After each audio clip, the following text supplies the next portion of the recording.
So, what if your husband or wife has had an affair, or you're currently separated in your marriage, or maybe even divorce has been filed? Can your marriage be saved? Here's the thing. In today's video, I'm going to be talking about which marriages won't be saved. And honestly, the answer may surprise you. And if we haven't met before, hey, my name is Kimberly, and I've been working with Marriage Helper for over 14 years and helping couples and people in situations a lot like yours, where you're wondering, can I save my marriage, or is this too far gone? Now, in today's video, as I said, I'm going to be talking about how do you know if your marriage can be saved by telling you about the kinds of situations that I have seen over 14 years, but also what our entire team here at Marriage Helper has seen over the past 30 years in the thousands of situations that we've been working with. And these are the types of marriages that can't be saved, that aren't saved. So you're going to want to listen in. You're going to want to lean in, maybe even take notes, because this is important to know. So here's the first type of situation that just isn't going to be saved. It's if you just want to complain. Now, I know that's likely not what you were expecting me to say, but I want you to think about it. When you are looking for the negative all of the time in your spouse, in your marriage, in your relationship, then what ends up happening is you always see the negative. I think about my son. I've been noticing this so much. He's in third grade and he's been coming home from school at the beginning of the school year. He was coming home every day and just saying, I had a bad day today. And the very next day, he would say it again. It was such a bad day. And he was just focusing on the negatives. It was a new school. He didn't have the same friends that he had had from the year before. But even though it's always hard and there are always things that might go wrong in a school day, the fact that he was so focused on the negative led him to consistently only be focused on the negative. And he would come home and he kind of got in this groove where he just wanted to complain. Now, I see this all of the time in people's marriages. The person that comes to me even, who even wants to save their marriage, they can't see anything but the bad. I know that is how I felt when I was going through my marriage crisis over 10 years ago. I just wanted to complain. I felt like if my husband would change, if he would just do the things I wanted him to do, then we would be fine. Everything would be better. But the more that I focused on the bad, the more I saw the bad. You will see what you expect to see. That is a principle that is true in psychology and in life. So if you are just wanting to complain, then you're never going to see the good. And ultimately, your marriage won't be saved because you will only be focusing on the bad. You'll keep finding the things to complain about and you'll keep staying stuck in the rut that you're currently in. Now, I know that maybe some of you have already even stopped watching this video at this point because I'm not saying what you want to hear. But here is the thing, y'all. The thing is, this is the truth of the matter. So much about saving our marriage has to do with the mindset we bring into it. Honestly, that may be one of the biggest parts of saving your marriage is the mindset that you have. Now, listen, I have 2 more points that I want to get to you that are really important, but I did another YouTube video on the 5 mindset shifts that you need to have in order to save your marriage. We're going to put that in the show notes. That should be the next video that you watch. Here's the second situation I see that your marriage may not be saved if you're experiencing this, and that's this. You make excuses. I was talking to a guy just yesterday who was talking about how he had had an affair, how he was trying to win his wife's trust back, but honestly, he just couldn't do anything right now because they were trying to move, they were trying to get all of these other things done in their life and in their marriage, and ultimately what I heard was excuses. There were all of the reasons in the world to not do something now because the pain of what you fear you might experience as you go through what needs to be done to try and save your marriage, to some people, just truly isn't worth it. That's a hard truth for many of us to think about. Are you just so dreading the pain, the emotional turmoil that it might take in order to save your marriage? And have you made that such a big monster in your mind that it's keeping you stuck? Well, here's the thing. I have had people ask me before, or even just say to me before, they say, Kimberly, I just don't know that I want to go through the marriage helper program, to go to the 3-day workshop, because I'm so scared that it's going to bring up past pain and I just don't want to live through it again. Well, here's the great thing that you need to understand. We at Marriage Helper don't focus on your past pain. We focus on your future hope. We focus on how you can look to the future and start doing things differently now without hashing up unnecessary trauma and things that happened in the past that bring a lot of things to the surface that aren't ultimately, that like it happens a lot of times in counseling and therapy. Those things end up bringing up way more problems that aren't dealt with well and end up causing way more problems. So that's not what we do. We say, yes, there's things that from the past that need to be forgiven and dealt with and not done again, but we're not going to live there. We're going to live in the future and of how things can be better moving forward.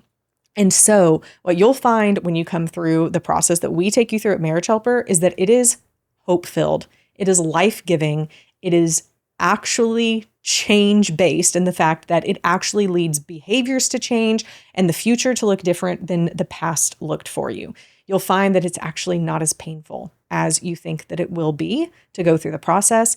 But the other truth that I know is this, that people don't actually make change until the pain of staying where they are is more than what they can bear. And that leads me to point number 3. The marriage that isn't going to be saved is the one who doesn't do anything. There was a couple of years ago where I had this really weird nose thing going on. Anytime I breathed in through my nose, there was so much pain and irritation that I would cry. And it was so frustrating. I know it's like a really weird thing to think about, but it was something that you do so normally, just breathing in. Something that should be easy just became extremely painful. And I was really scared, number one, that it was always going to be this way and that I was never going to be able to breathe normally through my nose again. So ultimately what I ended up doing was going to the doctor, and the doctor gave me this steroid pack. And ultimately, the second thing I was scared of was that I would take this pack and it wouldn't work.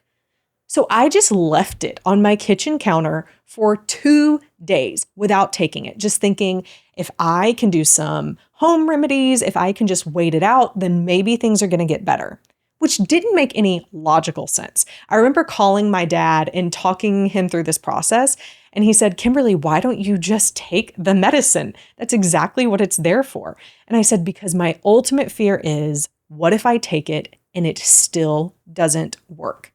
And then I've tried everything, and then I'll know that there's no hope for me to be able to breathe normally through my nose again.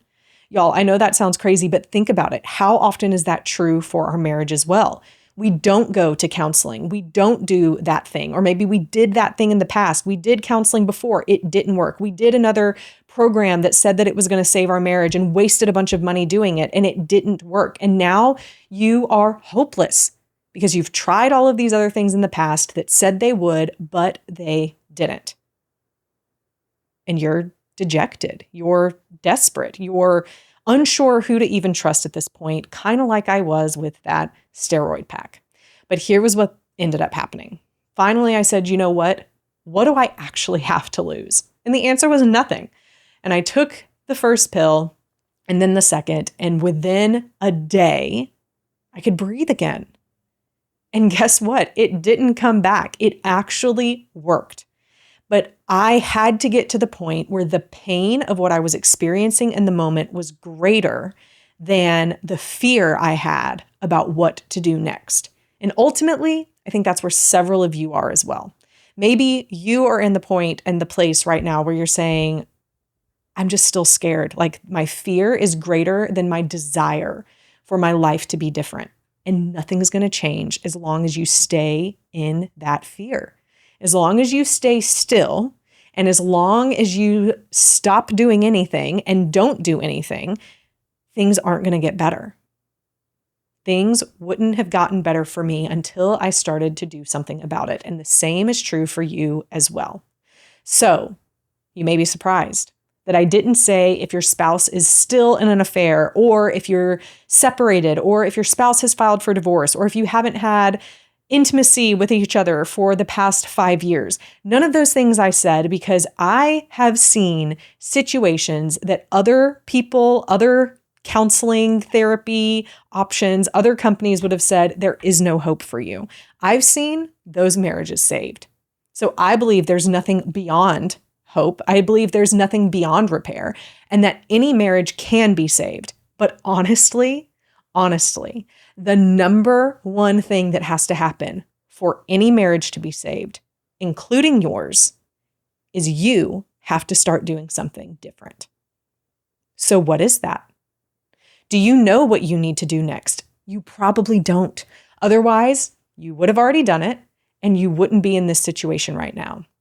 Again, that same person that I was talking to just yesterday who said, we just don't have the ability right now. We're trying to move. He said, I know what I need to do. I just need to be consistent. So I said, consistent in what? And he said, honestly, consistent in just answering my wife's questions about the affair that I had every single day.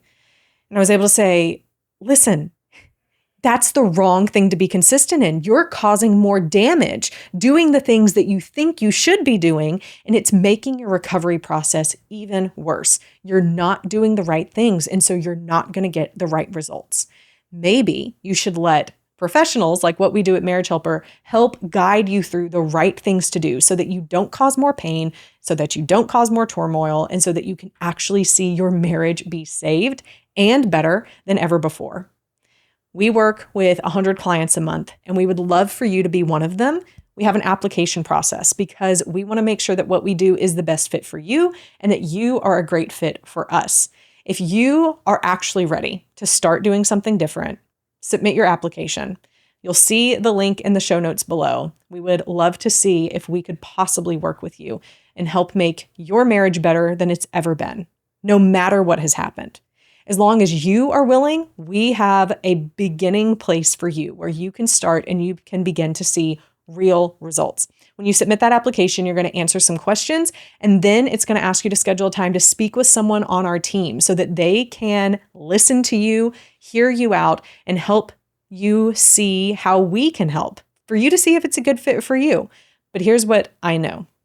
If you don't do anything, nothing will change. So be sure to submit that application if you're ready, and watch the next video on the 5 mindset shifts that you need to save your marriage.